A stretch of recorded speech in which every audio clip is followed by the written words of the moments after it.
Así que esta noche vamos a estar en Lucas capítulo 21 de nuevo y tan solo 2 versículos nos tocan esta noche, los versículos 5 y 6. Y la pregunta que queremos contestar esta noche tiene que ver con nuestra capacidad para resistir las pruebas, todo lo que sucede en nuestras vidas. Cuando la vida tuya, por ejemplo, se desmorona y todo lo que conoces, todo lo que te es precioso, de repente desaparece. ¿Qué haces? Y honestamente, algunos de los judíos en estos días están pensando lo mismo. ¿Qué puedo hacer? Estamos en los últimos días de la vida de Jesús. Está a diario enseñando en el templo. Y este conflicto entre Jesús y los líderes de los judíos, los fariseos, los saduceos, los escribas, va creciendo cada día. Y por supuesto, nosotros que tenemos la ventaja de la historia sabemos lo que va a pasar. Dentro de pocas horas van a entregar a su Mesías a ser crucificado, que parece para nosotros hoy día, desde nuestra perspectiva histórica, parece cosa imposible. ¿Cómo lo hicieron? Y estamos en esto. Y el contexto inmediato, en cuanto a estos 2 versículos que vamos a ver esta noche, comenzó en Lucas 20, el capítulo anterior, cuando, como les dije, Jesús enseñaba diariamente en el templo.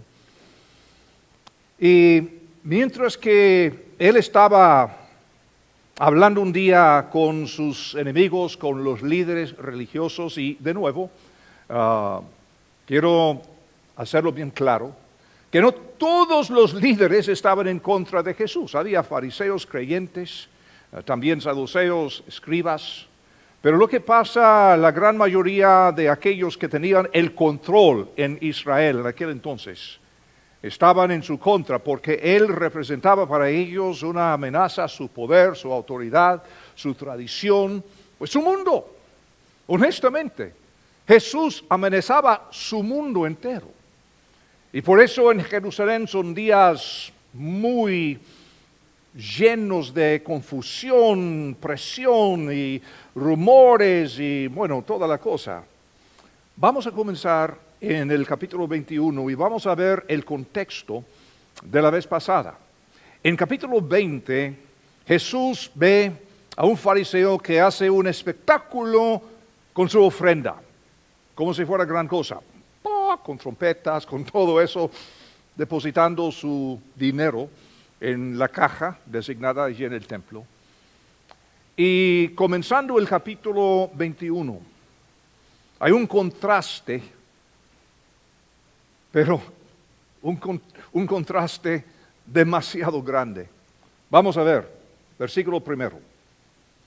Levantando los ojos, vio a los ricos que echaban sus ofrendas en el arca de las ofrendas.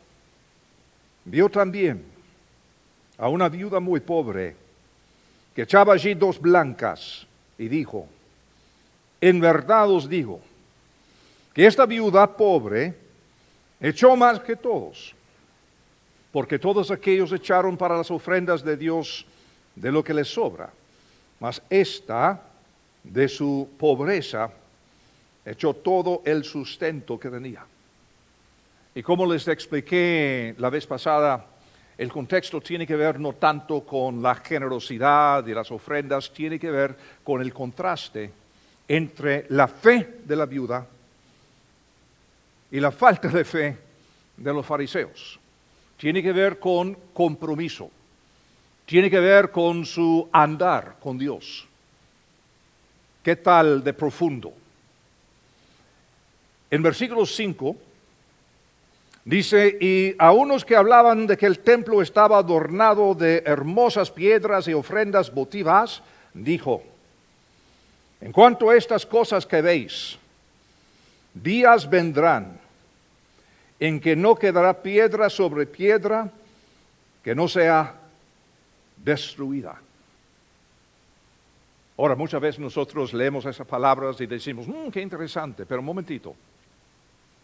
Como les he explicado antes, el templo en estos días, en los días de Jesús, era un complejo enorme.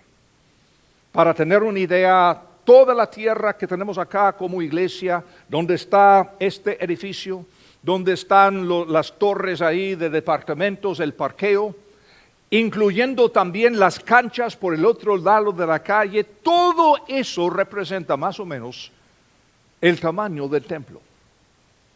Y todo fue hecho de mármol. Y de mañana, cuando salían los rayos del sol, fue algo fabuloso, brillante, impresionante. ¿Cuántos de ustedes han pasado por 435 ahí hacia el aeropuerto y hay un templo de los mormones por ese lado? Ok, perfecto.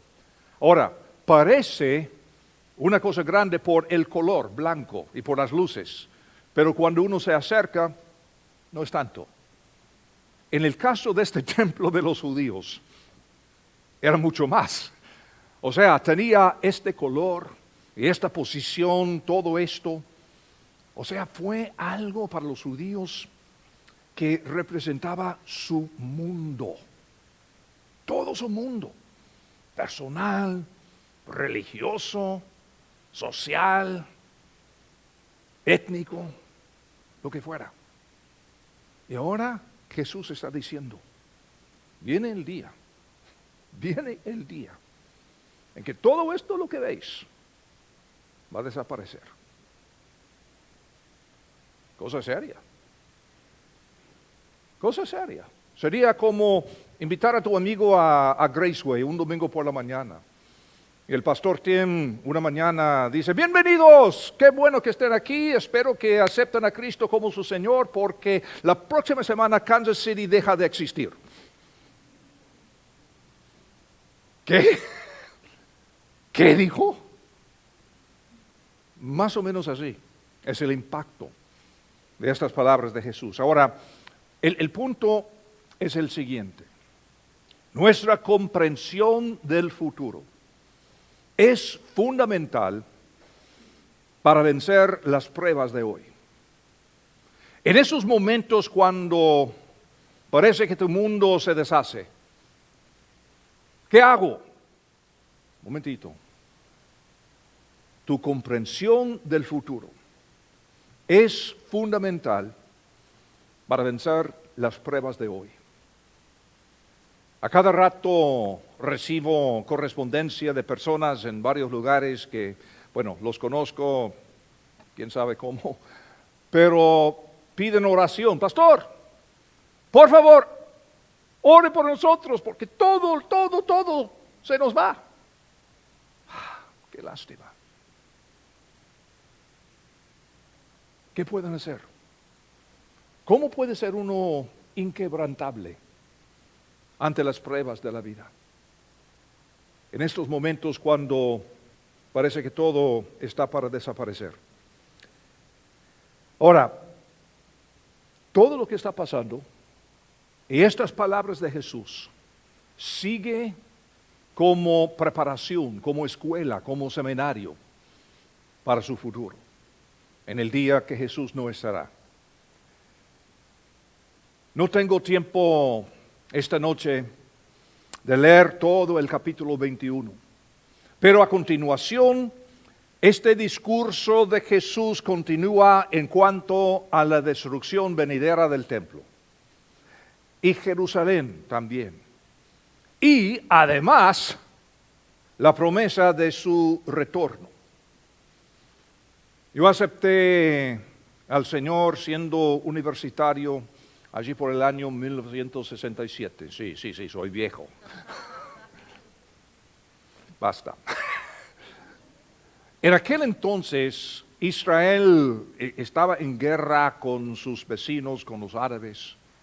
Y en las iglesias, en aquel entonces, todo el mundo estaba, pero en este modo de pensar en la profecía bíblica.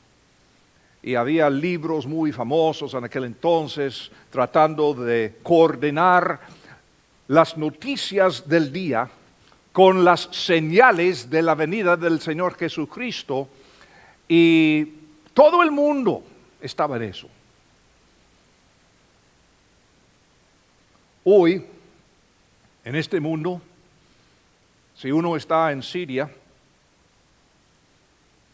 no tiene tanto interés en el futuro porque está viviendo el Apocalipsis, está viviendo la tribulación.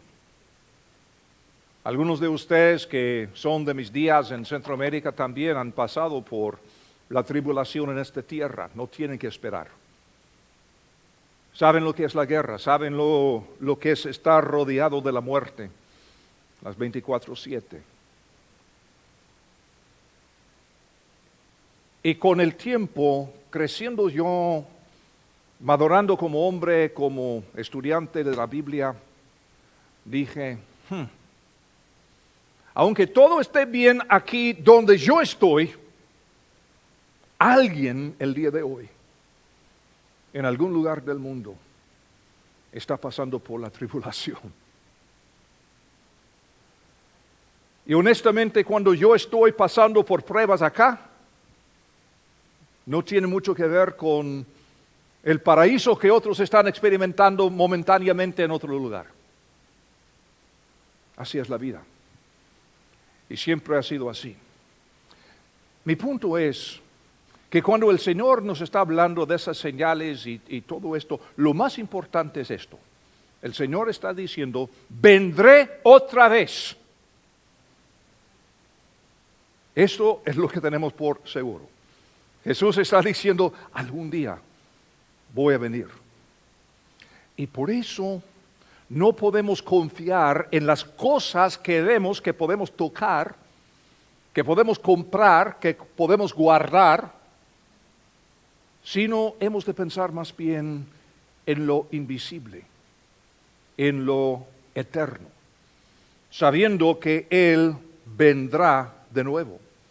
Comprender el futuro es fundamental para mantenernos inquebrantables en tiempos de crisis, pero lo que sucede es que vivimos en este país en una sociedad de gratificación instantánea con el énfasis en el presente. Así que tenga cuidado en dónde poner su enfoque. La vida es mucho más que el aquí y ahora. Hay mucho más. Así que quiero decirles esta noche, lo siento mucho, pero no les voy a poner fecha a la segunda venida de Cristo Jesús. No puedo hacer eso, porque la verdad es que no lo sabemos. Ni vamos a hablar de lo terrible que es el mundo el día de hoy. Hay cosas terribles en el mundo, claro. Pero ya que tengo algunos añitos de vida, puedo decirles que durante toda mi vida ha habido cosas terribles en este mundo. Desde Caín y Abel ha habido cosas terribles en este mundo. Porque así es el mundo torcido por el pecado. Lo que sí sabemos es que Jesús regresará a tierra y esto todo lo cambia. Él vendrá otra vez. Vendrá otra vez, pero posiblemente no de la manera en que uno imagina o que haya escuchado en la iglesia. El reino de Dios en los creyentes repentinamente se convierte en una realidad física en este momento. ¿Y sabes qué? En aquel momento no importa la marca de tu auto. No importa la casa que tenés, no importa lo que tienes en tu cuenta bancaria. Todo deja de tener significado. ¿Por qué? Porque el reino de Dios se habrá convertido en una realidad, lo que ahora existe, pero dentro de nosotros como creyentes. ¿Y esto qué? La lección es esta. No hemos de poner nuestra confianza en las cosas de este lado de la eternidad. Y esto es lo que está pasando con los judíos este día, que Jesús está diciendo estas palabras. Porque en su cultura, en su cosmovisión, el templo era el centro del universo judío, el todo. Su identidad personal, nacional, étnica, su seguridad, su esperanza, todo. Su religión, por supuesto, su relación con Dios, todo se basaba en su cosmovisión en ese templo. El centro, literalmente, de su universo. Precisamente por eso ellos resistían el cambio. ¿Cuál es la cosa más difícil de hacer en iglesias muchas veces? Cambio. La gente, no vamos a cambiar. ¿Eso qué quiere decir? Quiere decir que nuestra esperanza está en lo que podemos ver y tocar y entender. Si nuestra esperanza está en Dios, si está en el futuro, si está en el verdadero reino de Dios, entonces honestamente, muchas de las cosas que para nosotros a veces son cosas tan importantes no son tan importantes. Como decía el domingo en la noche, hace un par de semanas, el pastor Tim, que algunas cosas las tenemos con la mano abierta. Que sí, que no, es lo que creo, a mí me parece, pero si no resulta así, está bien. Y hay cosas que tenemos en la mano asá. No, Jesús, ¿quién es? La Biblia, su autoridad, nació de una virgen, resucitó al tercer día, no. Esas son las cosas eternas y de importancia.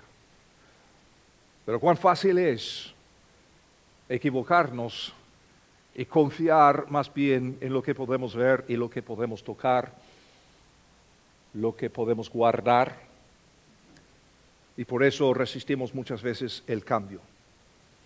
Es importante observar lo que Jesús no dijo. Alguien está aquel día, no sé si uno de los discípulos, uno de los líderes religiosos, uno de las muchas personas que estaba allí, hablando del templo. ¡Ah! ¡Qué belleza! ¡Qué increíble! ¿Y qué dijo el Señor? Vamos a ver esas palabras de nuevo en versículo 6. En cuanto a estas cosas que veis, días vendrán en que no quedará piedra sobre piedra que no sea destruida.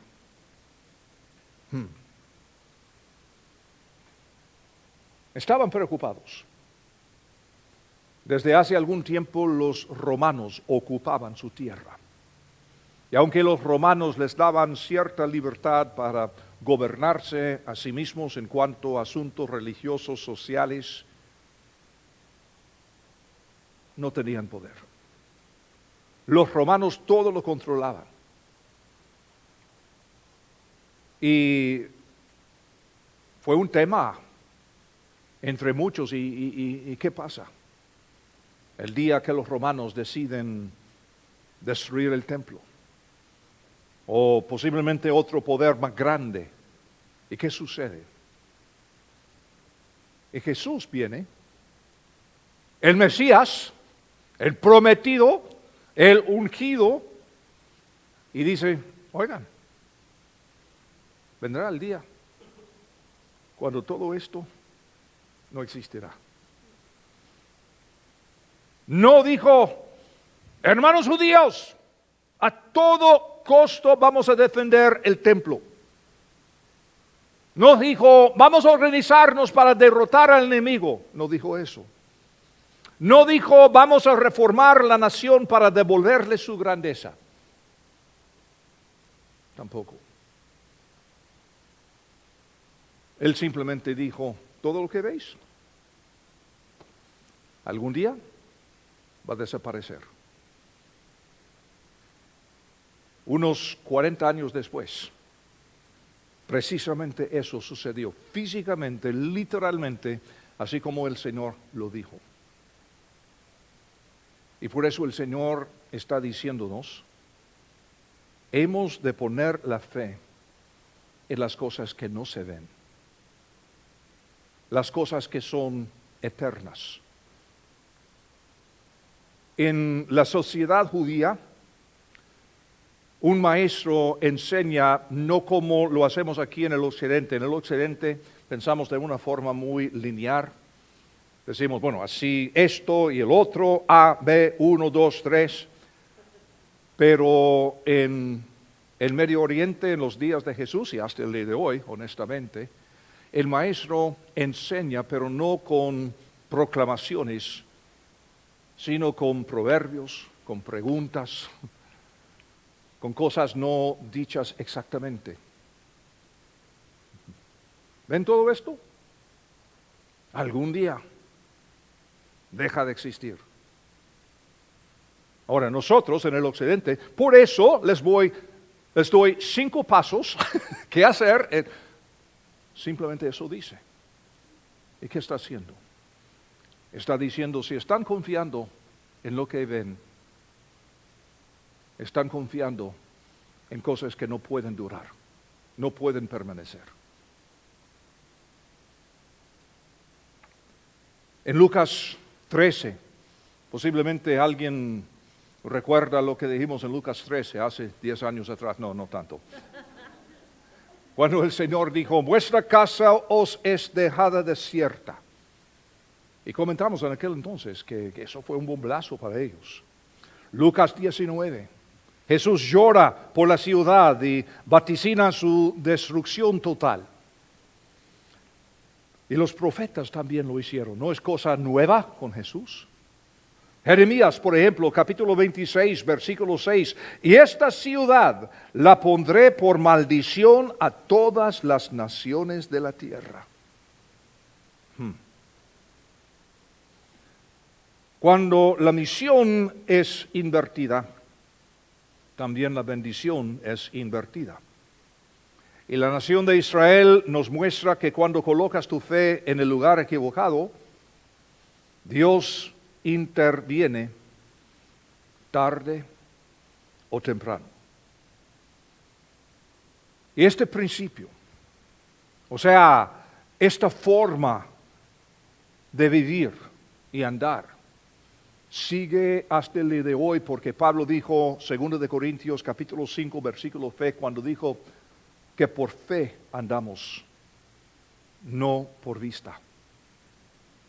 O sea, este es el principio, la verdad, que es tan relevante el día de hoy como en el primer siglo. La verdad que podemos aplicar a nuestras vidas el día de hoy. Porque esta es la pregunta que quisiera hacerles. ¿Cuál es tu templo? ¿Cuál es tu templo?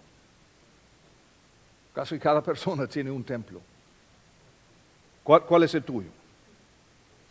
En caso de algunos, su templo podría ser su fe colocada en ciertos individuos, en ciertas instituciones, en cierta iglesia o cierta denominación.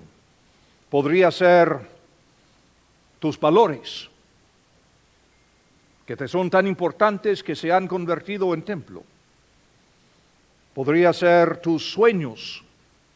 Vine a este país porque yo seguía mi sueño y quería ofrecer algo más para mi familia y proveer para los parientes en mi país de origen y toda la cosa.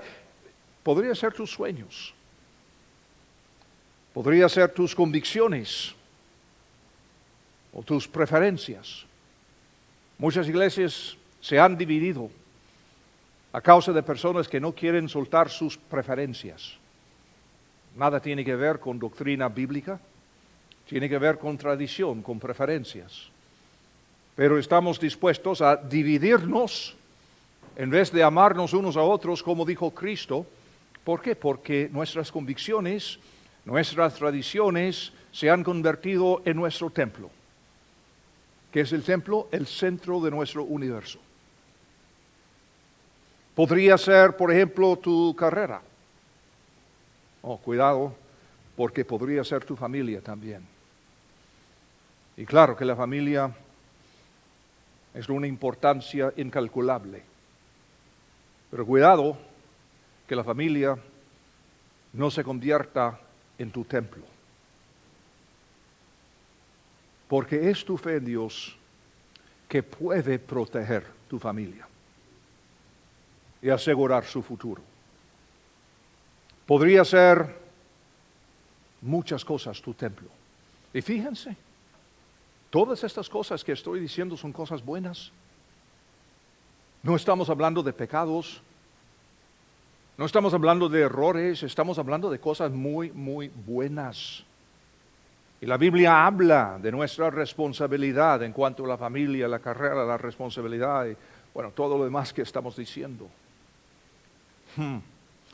Entonces, ¿qué pasa? ¿Qué podemos hacer?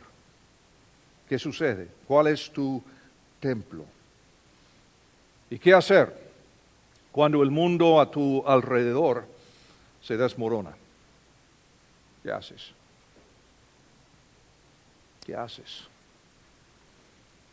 5 chicos van al lago este fin de semana pasado, un accidente, ¿qué? 3 de la madrugada, algo así, de repente 5 jóvenes muertos, así nomás. Les digo que el templo de alguien se cayó en ese momento. Familias enteras. Lo que pasó en Texas hace no mucho, ahí en la escuela, así nomás en cuestión de 5 minutos, 10 muertos, 10 heridos. El templo de alguien se desmorona, así nomás. ¿Qué haces? ¿Qué sucede? Bueno, la meta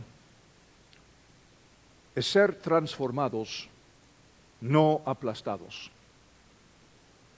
Hay 2 alternativas cuando tu templo se desmorona. La destrucción de todo lo que conoces o, por otro lado, una nueva vida. Estas son las opciones. Una nueva vida o una destrucción total.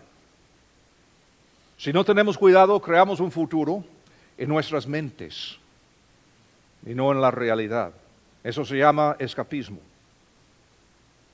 Y hay muchos creyentes hoy en día, es un problema que veo en la iglesia angla aquí en este país, un escapismo. Sáquenme de aquí, ya no aguanto más. Venga Jesús. Un momentito. Estamos aquí en una misión. Sí, hay desafíos, hay problemas, peligros, ataques. Claro que sí. Pero ¿cuál ha de ser nuestra actitud? ¡Ay, Señor, que venga! No aguanto más, sácame de aquí. Una desesperación. O algo que diga, Señor, gracias por haberme dejado aquí un poco más. Úsame como tu instrumento. Tú tienes una misión y la misión tuya es la mía. Señor, enséñame cómo invertir mi vida de una forma bíblica, correcta, como la tuya. Cuando Jesús describe las cosas que han de venir, Él no nos pide que especulemos en cuanto al futuro. Nos está dando señales que nos llaman a ser fieles en el presente. ¿Ya ven lo que el Señor está haciendo? El Señor está pintando el futuro para que sus seguidores en el presente sean inquebrantables. Porque nuestra comprensión del futuro es el fundamento de nuestra vida hoy día. Algunas veces, luego que nuestro templo ha caído, buscamos a alguien a quien culpar o a quien demonizar. ¿Quiénes son tus demonios? Perdiste algo precioso, un hijo, un trabajo, qué sé yo. Las posibilidades son muchas. ¿Quiénes son los demonios que te quitaron ese templo? Esa persona o ese grupo que no piensa, actúa o cree igual que nosotros, ¿ellos son los demonios? No es lo que Jesús está diciendo. Algunas personas sencillamente se dan por vencidas. Dicen, todo está perdido, no hay esperanza, pero tampoco es la respuesta de Jesús. Otros se llenan de ira, resentimientos y recurren a la violencia. Otros dicen que es la voluntad de Dios o tal vez su castigo. Muchos buscan respuestas fáciles, soluciones improvisadas o improvisadas, algo que ayude a reforzar las estructuras antiguas y la forma tradicional de hacer las cosas, pero nuevamente no es la respuesta de Jesús. Mejor escoger ser transformados, ¿no es cierto? ¿Qué puedo hacer para ser transformado? Así que la respuesta de Jesús aquí en este pasaje es decir, no permitas que el temor o las circunstancias controlen tu vida. No escuches las muchas voces que te dicen que corras y los sigas, sino ser fiel y inquebrantable aquí y ahora. Jesús nos llama a ser presentes y fieles sin importar las circunstancias. Y si no podemos hallar a Dios ahora, aún con nuestros templos derribados, no lo hallaremos en ninguna parte. En lugar de los templos caídos, Dios nos habla a través de Isaías. Escuchen sus palabras en Isaías 65, 17 al 19. Porque he aquí que yo crearé nuevos cielos y nueva tierra. Y de lo primero no habrá memoria, ni más vendrá el pensamiento. Ni más vendrá el pensamiento, ¿en serio, Señor? Más os gozaréis y os alegraréis para siempre en las cosas que yo he creado. Porque he aquí que yo traigo a Jerusalén alegría y a su pueblo gozo. Y me alegraré con Jerusalén y me gozaré con mi pueblo, y nunca más se oirán en ella voz de lloro ni voz de clamor. Esta es una visión del futuro que me da esperanza. Algo mejor viene. Algo más seguro, más permanente. Y si quiero mi templo ahora, en cambio, voy a recibir algo 1000 veces mejor en el futuro. ¿Cómo podemos ser inquebrantables? Primero, asegúrate de tener un corazón con naturaleza divina. O como dijo Jesús mismo, asegurarte de haber nacido nuevo.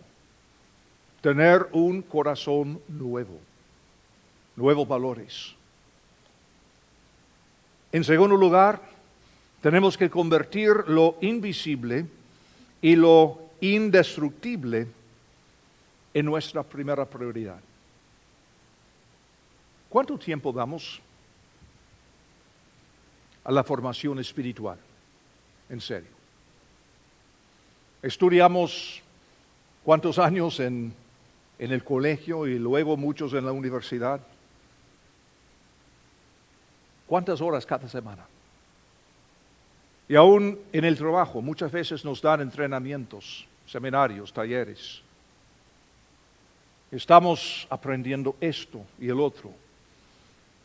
Pero ¿cuánto tiempo pasamos de verdad en el desarrollo espiritual e interno de lo que es el ser humano? Y temo que la respuesta es no mucho tiempo. ¿Qué estamos diciendo? Estamos diciendo que muchas veces las palabras que decimos en la iglesia no representan la realidad.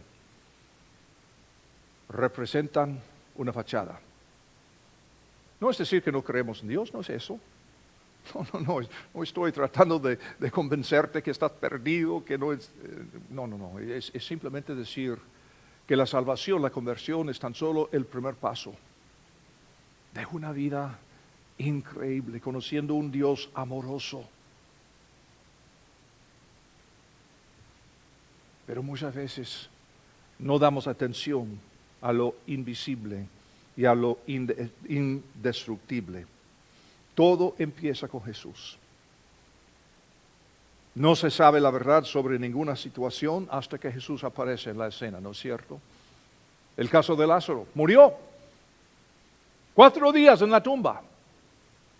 ¡Ah! No hay esperanza. Señor, si hubieras estado. Pero un día Jesús aparece y todo cambia. Todo. ¿Puedes decirle conscientemente a Dios que Él es más importante que tus templos y tu familia y aún tu propia vida? Colosenses 3, 1 y 2 dice: si pues habéis resucitado con Cristo, buscad las cosas de arriba donde está Cristo sentado a la diestra de Dios. Poner la mirada en las cosas de arriba, no en las de la tierra. Tenemos que persistir en la misión y esta misión te sostendrá. Nuestra misión es ir y hacer discípulos a todas las naciones. Es necesario que participemos en cosas que son más importantes que nuestras cosas cotidianas. Jesús vivió una vida perfecta, sanó a los enfermos, ministró a los pobres y marginados, pero nunca perdió de vista la cruz que le esperaba.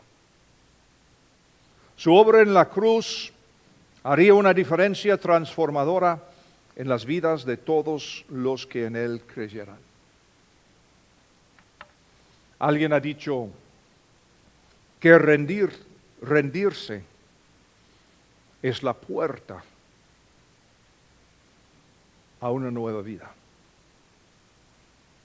Por rendirse, uno se hace dueño de su futuro. ¿Estás dispuesto a entregar tu templo a Dios? Y si es así, es la puerta para ser dueño de tu templo y tu futuro. Entregar al Señor todo lo que es tu templo.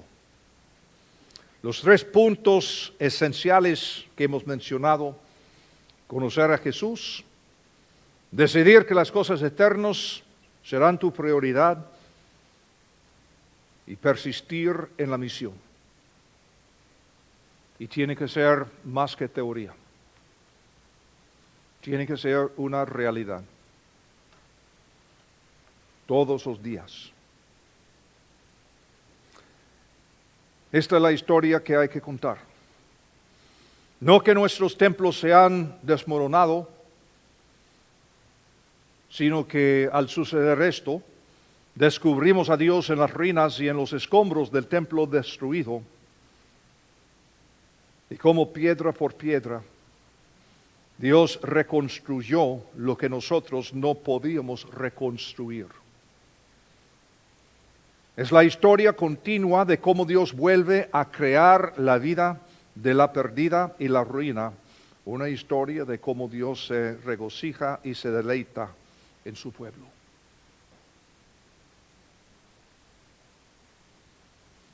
Qué interesante. ¿Se está derrumbando tu templo? ¿Estás dispuesto a poner tu confianza en Dios y no en las cosas que puedes ver? Alguien ha dicho: tu peor día es el fundamento para tu mejor día. Ese es el punto. Tu peor día es el fundamento para tu mejor día. Su victoria en el poder de la resurrección. La esperanza es como un clavo en una pared, no un pozo de los deseos.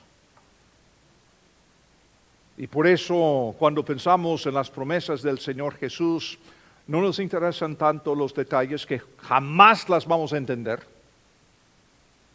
¿Y cuándo? Y esto, que pronto, que no, que el Señor dijo, nunca lo sabrán. No vas a entender la hora, ni el día, ni nada, nada. Pero eso es lo seguro. Yo vendré otra vez. En aquel día voy a tomar las ruinas de tu templo y piedra sobre piedra voy a reconstruir tu templo. Y será como no lo puedes imaginar. No solamente una salvación, fíjense, sino una restauración. Esto es lo que el Señor nos da. En la iglesia muchas veces hacemos énfasis tanto en la salvación y gracias a Dios que la salvación es parte de lo que hizo el Señor Jesús, claro que sí. Pero no es el todo. El mensaje también tiene que ver con la restauración. Él toma lo perdido y lo quiere restaurar. Pero tienes que entender lo que el Señor está diciendo acá. Padre Santo, gracias por la esperanza que podemos tener en Cristo Jesús, nuestro Señor. Señor, a veces, 2000 años después del hecho, nos es difícil entender la cultura, el contexto y ponernos en la actualidad de las personas que están escuchándole a Jesús en este día. Señor, perdónanos las veces que nos hemos desviado por obsesiones que en realidad no tienen tanto que ver con el futuro ni la realidad presente.